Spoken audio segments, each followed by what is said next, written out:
Hi, I'm Jessica Ng from Assurance Real Estate Acquisition Inc. And I have here Raeann Lefebvre, and she's our mortgage broker, and I have to say she's the best one. So I'll be asking her some questions today, hopefully to help you with any mortgage broker questions you might have. Can you tell us the different types of mortgage? The different types of mortgages, there's different aspects to a mortgage. There's fixed and variable and open and closed. And a lot of people get these different terms confused. Okay, so let's start with the open and closed. What does that mean?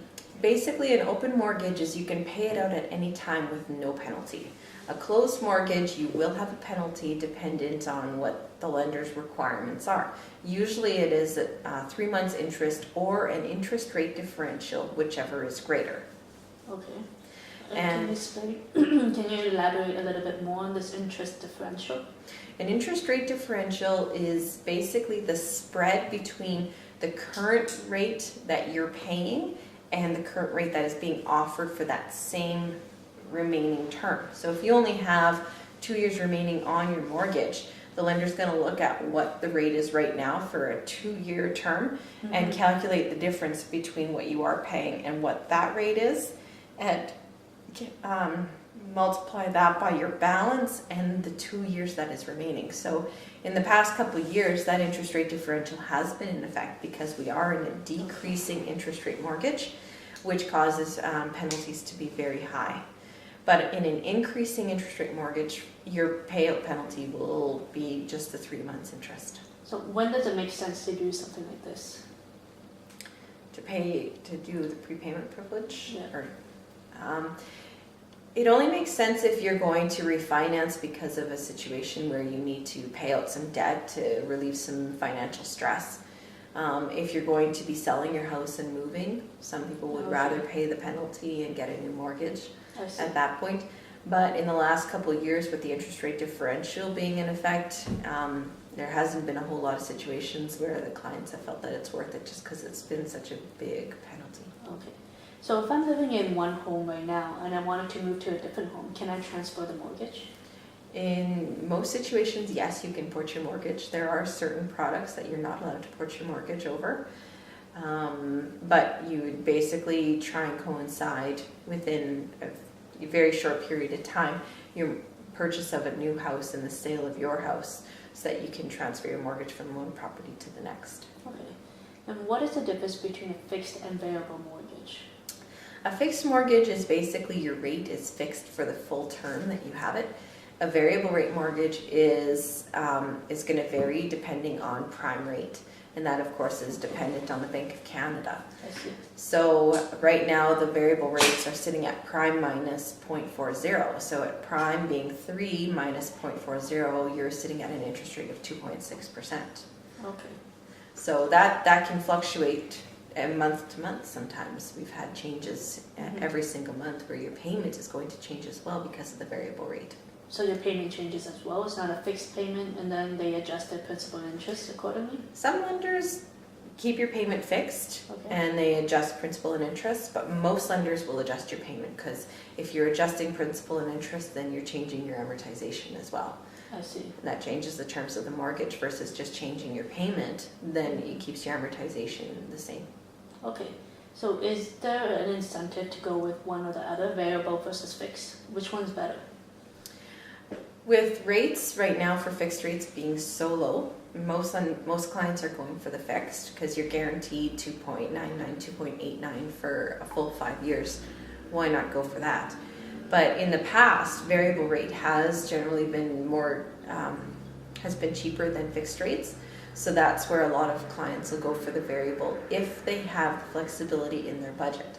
And that was always a big question when I talk to clients about fixed versus variable, is how structured are you on your budget? If you have wiggle room, a lot of wiggle room, and you want to try and do the variable, you can go variable and you can still lock in at any time, but you would be playing the market. You wouldn't be locking it in for the fully discounted rates. So you would be watching it all the time? Yes. Okay. Some of the terminology you've been using is term, amortization, interest rate. Can you explain more about this and how it would apply to a person? Your term is the length of your mortgage, so or of the current interest rate that you're paying. So you would get a 1-year term, meaning that you'd be guaranteed that interest rate for 1 year, and that would be your term. Versus your amortization is how long you're going to pay the loan, how long it's going to take to pay the loan. So, for the most part, it's 25 years. There have been times where it was all the way up to 40 years, but the 40-year amortization is gone.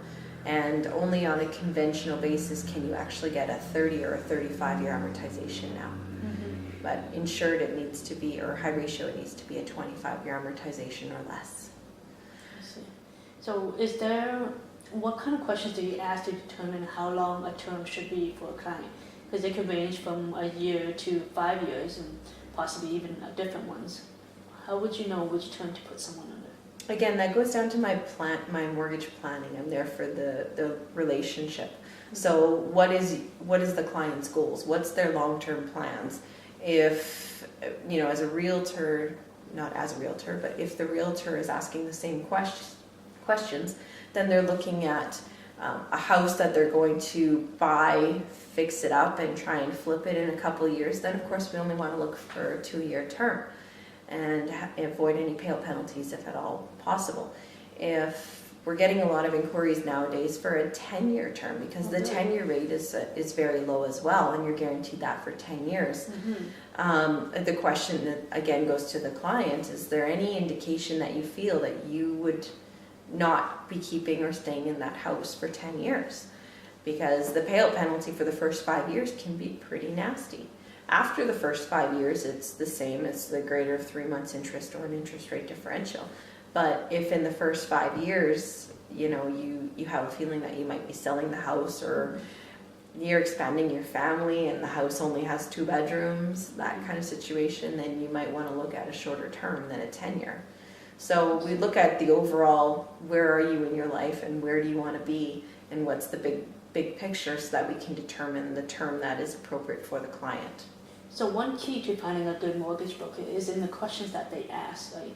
So it shouldn't be up to the client to know what they want. It should be up to the mortgage broker to ask the right questions, to draw out the answers from the client to determine what mortgage to put themselves under, right? Absolutely. You would go and ask the client and get to know them. They're just married couple that plan on having kids in the very near future, and they've just recently got into their jobs.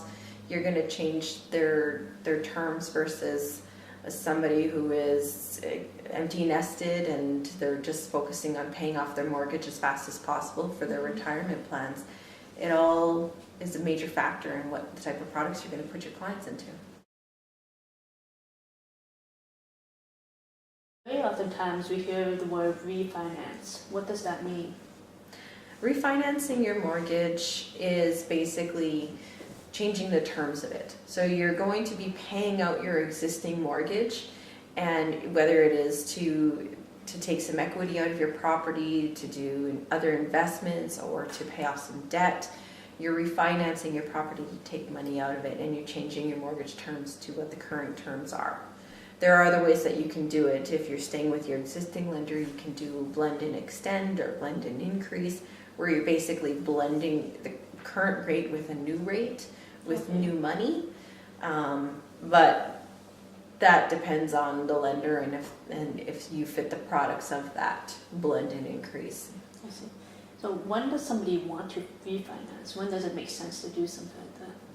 In a situation where they have bigger goals, they want to maybe decrease their debt service load and pay off some of their unsecured debt, or they have the bigger goal of, I want to invest my money and do something bigger with it.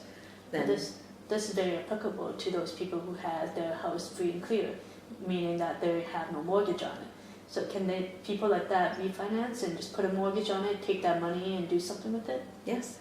Up to a maximum of $200,000 they can take out of their property. What if the house is valued at less than $200,000? Then they would only get up to 80% of the value. I see. And the value is determined by appraisal? Yes. Okay, so all lenders will have to see an appraisal to determine what the house is worth and then determine the loan on that. Yes, there are certain circumstances where the lender might not require an appraisal, but that is a situation where they're back end insuring it through the insurers, and the insurers are doing their own valuation of the property. But I prepare the client more than anything to have to pay for that appraisal, and then if they don't need it, then that's just beautiful. Can you tell us what a HELOC is? The spelling is HELOC. A HELOC is a home equity line of credit. A lot of clients really like the product because it's revolving, which means that you have the ability to draw it down, pay it back, draw it down like a credit card at any time. Only it's a really low interest rate compared to credit lines and credit cards. It's usually at prime, and right now it's actually at prime plus a half, so 3.5%. So that's a very nice product because you can pay it down and reutilize it at any point versus a mortgage where you just pay it down and you don't get to use it again. But it's also a dangerous product for those people because the required payment on it is interest only. So somebody could get stuck in just paying interest only and never actually pay down the principal. So that's where another conversation as a mortgage engineer that I would say, what's your overall plan? If it really is, I'm going to utilize the benefits of this HELOC, then yes. But if it's really, you know what, I just like the flexibility of it, the interest only, maybe not the best product for the client. You want to make sure that you emphasize that they have to pay down principal. And a HELOC interest is usually higher than a conventional mortgage? Yes. So you're looking at prime plus a half at 3.5% versus the interest rates right now for fixed and variable is at 2.99 for 5 years. So if you're not going to be utilizing the benefits of the HELOC, then you're better off to do a mortgage because then you're amortizing your mortgage, paying down principal, as well as getting a lower interest rate.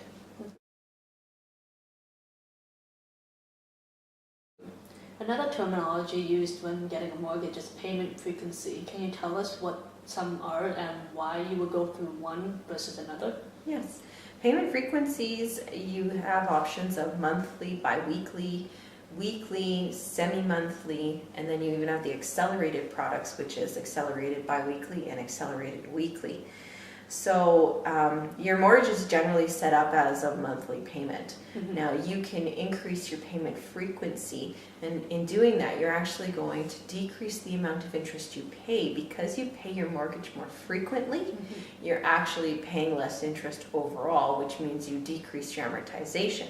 So if you're taking a bi-weekly or a weekly mortgage payment, you're going to be paying down your mortgage faster. If you accelerate it, you're going to be paying it down even faster than that.